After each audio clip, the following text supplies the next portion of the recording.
Hello friends, welcome to our channel. நான் உங்கள் ராஜி.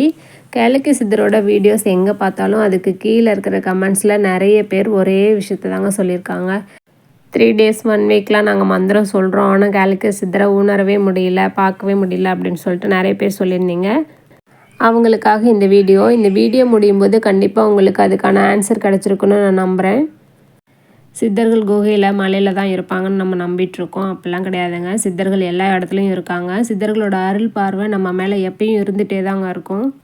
நம்ம தான் அவரை உணர்றதில்லை. சித்தர் காட்சி தரலைன்னா அவர் இல்லைன்னு அர்த்தம் கிடையாதுங்க. நம்ம உணரலைன்னு தான் அர்த்தம். ஒரு சித்தர் தன்னோட பக்திக்கு எப்படி காட்சி கொடுத்தாருன்னு இப்போ பார்க்கலாமா? நான் இப்போ சொல்கிற விஷயத்த நீங்கள் மைண்டில் அப்படியே இமேஜினேட் பண்ணிகிட்டே வாங்க. அந்த சித்தர் யாருன்னு நான் கடைசியாக சொல்கிறேன். ஒரு ஏழை குடும்பத்தில் பாட்டி, தாத்தா, அவங்களோட மருமக 2 குழந்தைங்க இருக்காங்க. அவங்களோட மகனும் மருமகளும் வேலைக்கு போகிறாங்க. இந்த பாட்டிக்கு சித்தர்கள் மேலே ரொம்ப பக்தி. கோயிலுக்கு போக மாட்டாங்க. யாரோ கொண்டு வந்து கொடுக்குற சித்தர்களோட ஃபோட்டோஸ் வச்சு பூஜை செய்கிறாங்க. இந்த பாட்டிக்கு எந்த சித்தரையும் பிரித்து பார்க்க தெரியாது. அந்த பாட்டியை பொறுத்த வரைக்கும் எல்லா சித்தரும் ஒன்று தான்.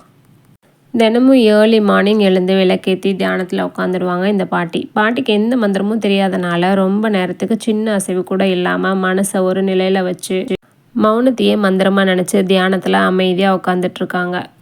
நேரம் போகிறது கூட தெரியாமல் தியானத்தில் இருக்கிற பாட்டியை சில நாள் அவங்க ஹஸ்பண்ட் தான் வந்து எழுப்பி விடுவார். அதுக்கப்புறம் தான் பாட்டி சமைக்கவே ஸ்டார்ட் பண்ணுறாங்க. கொஞ்ச நாள் பொறுத்து பார்த்த தாத்தா மெதுவாக எரிச்சலாக ஆரம்பிக்கிறாரு. வீட்டுக்கு வீடு வாசப்படிங்கிற மாதிரி அவங்க வீட்லேயும் ஒரு பிரச்சனை. என்னென்னா, அவங்க பேர குழந்தைகளில் ஒன்று ஊமையாக இருக்குங்க. நிறைய டாக்டர்ஸ் கிட்ட குழந்தைய கொண்டு போய் காட்டுறாங்க. குழந்தையோட உடம்புல எந்த குறையும் இல்லை. அதாவது தொண்டை குழாய், அதை சுற்றி இருக்கிற தசை, நரம்பு எல்லாமே சரியாக இருக்குது அப்படின்னு டாக்டர்ஸ் சொல்கிறாங்க. எல்லாம் சரியாக இருந்தோம் அம்மான்னு ஒரு வார்த்தை கூட அந்த குழந்தை சொல்லி அவங்க வீட்டில் யாரும் கேட்டதில்லைங்க. அந்த பாட்டி, இந்த குழந்தை பேசாமல் இருக்கிறது தான் என் குடும்பத்தில் இருக்கிற ஒரே கஷ்டம், அதுக்கு விடைய நீங்கள் தான் சொல்லணும்னு பிரார்த்தனை பண்ணாத நாளே இல்லைங்க. சித்தர்கள் இருக்காங்க, அவங்க அருள் நமக்கு எப்பவும் இருக்குது. இருந்தாலும் இந்த பிரச்சனைக்கு நம்ம தான் அவங்கக்கிட்ட ஏதாவது ஒரு வழிகாட்டக்கூடாதான்னு வேண்டி கேட்டுக்கணும்னு ஆணித்தனமாக நம்புகிறாங்க அந்த பாட்டி. சித்தர்கள் காட்சி கொடுக்கறதுக்கும் ஒரு கால நேரம் வரணும் இல்லையா? சில நேரத்தில் ஒரு நாடகத்தை சித்தர்கள் நடத்தினதுக்கப்புறம் தான் நமக்கு காட்சி கொடுப்பாங்க. ஒரு நாள் பொறுமை இழந்துட்ட அந்த தாத்தா பாட்டிக்கிட்ட, நீயும் தினமும் பூஜை செய்கிற, என்ன பலன் கிடச்சிது? நம்ம வீட்டு குழந்தையோட பிரச்சனைக்கு என்ன காரணம்னு கூட தெரிய மாட்டேங்குது. அந்த குழந்தை என்ன பாவம் செஞ்சுது? இங்கே வந்து இப்படி ஊமையாக பிறந்து தானும் கஷ்டப்பட்டு மற்றவங்களையும் வேதனைப்பட வைக்குது. நீ பிரார்த்தனை செய்கிற சித்தர்கள் எல்லாரும் கண்ணை மூடிட்டுருக்காங்களா? எப்போ நமக்கு விடிவு காலம் பிறக்கும்? இதுக்கு விட தேடாமல் சும்மா கண்ணை மூடி தியானம் பண்ணுறன்ற பேரில் டைம் வேஸ்ட் பண்ணிகிட்டே இருக்க. இதையெல்லாம் விட்டுட்டு வீட்டு வேலையை கவனிக்கிற வழியை பாரு. போதும் நீ செய்கிற பூஜைன்னு கோவமாக பேசிட்டாருங்க.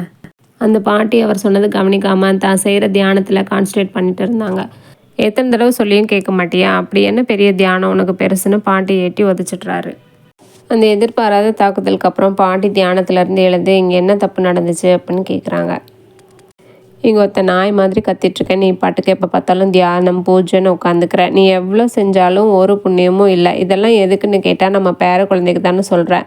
இப்போ வரைக்கும் நீ பூஜை செய்கிற சித்தர்கள் நமக்கு என்ன செஞ்சாங்கன்னு சொல்லு. இனிமேல் இந்த ஃபோட்டோஸ் வீட்டில் இருக்கக்கூடாதுன்னு சித்தர்களோட ஃபோட்டோஸை தூக்கி எறிஞ்சிட்டாரு. இதை பார்த்து பத்திரி போன பாட்டி, இது ரொம்ப பெரிய பாவம், செய்யக்கூடாது தவிர செய்கிறீங்க, வேண்டான்னு கீழே கடந்த ஃபோட்டோஸை எடுத்து பழைய இடத்துல வைக்க ட்ரை பண்ணுறாங்க.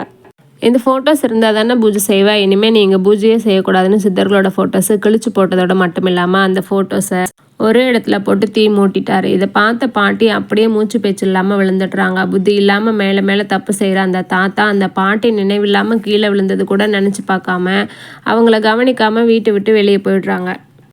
ஒரு பக்கம் தீ எரிஞ்சிட்ருக்கு, அது பக்கத்தில் பாட்டி நினைவில்லாமல் இருக்கிறாங்க. வேறு யாரும் இல்லாத நேரத்தில் அந்த குழந்தை மெதுவாக நடந்து வந்து பாட்டி நெஞ்சு மேலே ஏறி படுத்துக்குது. கொஞ்ச நேரத்தில் விரல் சப்பிக்கிட்டே அந்த குழந்தை தூங்கிடுது. காற்று வீச மெதுவாக தீ ஜுவாலை அந்த பாட்டியோட முந்தானையில் பிடிக்க ஆரம்பிக்குது. சித்தர்களோட படத்தை எரிச்சதோடு இல்லாமல் நினைவில்லாத பாட்டியையும் வாய் பேச முடியாத குழந்தையையும் தனியாக விட்டுட்டு வந்ததையும் நெருப்பு அணைக்காமல் வந்ததையும் உணர்ந்த தாத்தா வேகமாக வீட்டுக்கு திரும்பி ஓடுறாரு.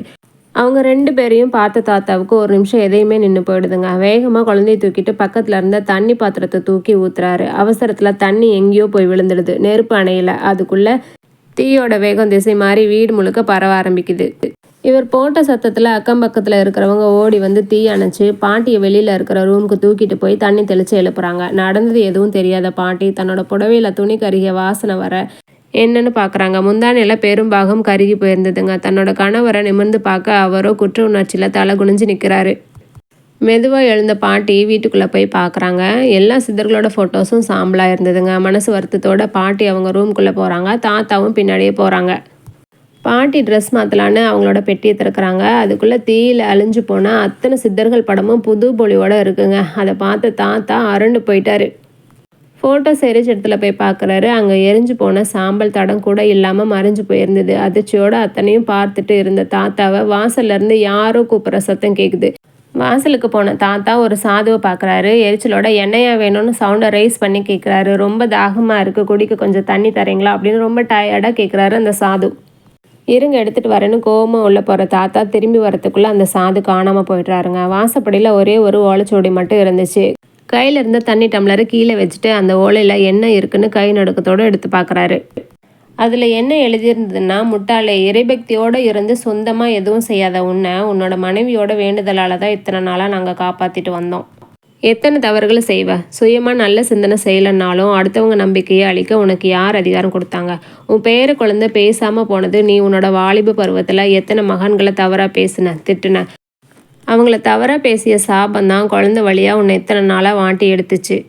இருக்கிற வாழ்க்கையில் நல்லது செய்யலைனாலும் நல்லது பேசலனாலும் மற்றவங்களுக்கு கெட்டது செய்யாத. மற்றவங்கள தப்பாக பேசாமல் மட்டும் இருந்தால் போதும். அத்தனை தவறையும் மனசு போனபடி செஞ்சுட்டு இன்றைக்கி எங்களை குறை சொல்லிட்டு இருக்க. உனக்கு இதுவே கடைசி வாய்ப்பு. முடிஞ்சால் மற்றவங்க நம்பிக்கையை போட்டுரு, இல்லைன்னா தள்ளி நில்லு. மற்றவங்கள அவங்க நம்பிக்கைப்படி வாழ விடு. இன்னும் சில மாதத்தில் உன் பேர குழந்தை பேச ஆரம்பிச்சிடுன்னு எழுதி அதுக்கு கீழே கருவூரார்னு எழுதியிருந்தது. அதிர்ச்சியில் இருந்த அந்த தாத்தா ஓலைச்சுவடியை கொண்டு போய் அந்த பாட்டிக்கிட்ட கொடுத்துட்டு அமைதியாக நிற்கிறாரு. அதில் எழுதியிருந்ததை படித்த பாட்டிக்கு கண்ணில் ஆனந்த கண்ணீர். நான் நம்பி சித்தர்கள் என்னை கைவிடலை, இதிலேருந்து தெளிவாயிடுச்சுன்னு அந்த ஓலைச்சுவடியை கண்ணில் ஒத்திக்கிறாங்க. உடனே அந்த ஓலைச்சுவடியை கொண்டு போய் பூஜை அறையில் கருவூரார் படத்துக்கு கீழே வச்சு ரொம்ப பணிவாக நமஸ்காரம் பண்ணிக்கிறாங்க. மறுநாள் விடியற்காலையில் எப்போதும் போல் எழுந்து குளித்து பூஜை ரூமுக்கு போன பாட்டிக்கு ஆச்சரியம் காத்துட்ருக்குங்க.